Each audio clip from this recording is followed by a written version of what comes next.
Slip disc or recently diagnosed with slip disc from your back pain, visit to the doctor. Okay, don't panic so much so fast. And here's what you can do, 3 things in the next 48 hours, right? My name is Nigel. I'm from Phoenix at Physio in Hand, and I'm here to share with you about slip disc and your back pain and what you can do today. So, firstly, to share with you, slip disc isn't bone slipping. You see our spine, I don't have a model here for spine. So our spine is bone, disc, bone, disc, bone, disc. And sometimes because of trauma, because of pressure, because of sitting down too long, this disc that sits between the spine bones can shift a little bit. You know, when we sit down, the pressure on the spine is 3 times the pressure versus standing up. So sometimes the disc can slip a little bit, shift out of place. They call it a disc bulge, right? And what happens is that when the disc bulges, there's 2 nerves that run beside the disc, and these nerves sometimes, press onto the nerve. And nerves are like our information superhighway, right? And nerves don't like this kind of pressure. So when the disc slips out whatever position and presses onto the nerve gets compressed and the nerve comes out with all sorts of weird feelings. Some patients complain of burning pain, some patients complain of numbness, some complain tingling, some say no feeling borasa, some say, oh, I feel weak, no energy, or like I cannot elicit my muscle to move, right? So there's a lot of nerve related symptoms when the disc bulge presses onto the nerve. So there's 3 things that you can do today.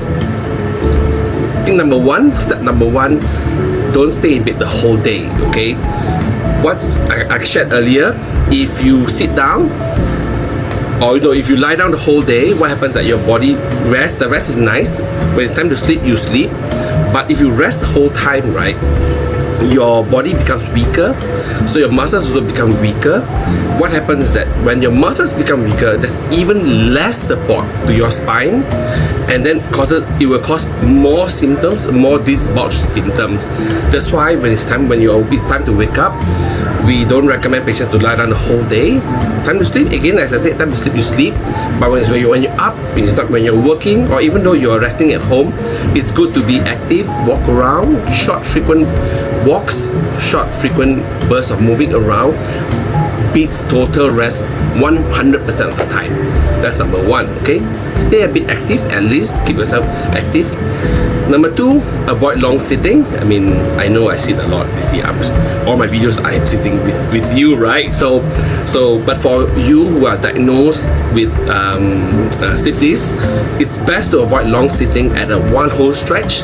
And sometimes our work are seated desk bound, so no choice, right? So you avoid long sitting by breaking it up. So every 30 minutes, just get up, toilet break, water break, or just standing break. Like I shared earlier, whenever you sit, our spines are compressed 3 times versus standing upright. So maybe some of you can do standing work. If you have a standing desk, it'd be great as well. So you can alternate between standing and sitting. So that will work out for you. And also avoid repeated bending. Standing and bending or sitting and bending. Because when you bend, when you bend your spine, the disc gets squeezed even further sideways or forward. So you want to avoid frequent bending as well. Avoid frequent bending. Avoid long sitting for a long period of time. That's number 2. Number 3, you need to find a sweet spot, a good position that reduces your leg pain, especially when you press when the disc bulge press the nerve and you feel nerve pain or leg pain.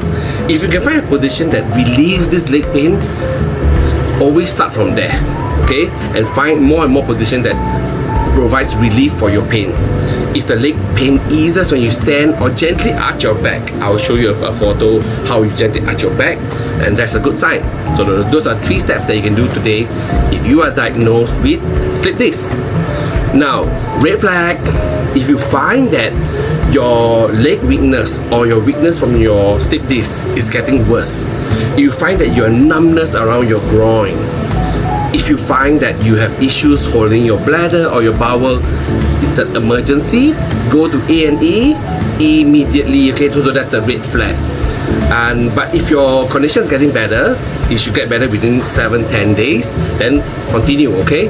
But after 7-10 days, you find that your symptoms are getting worse.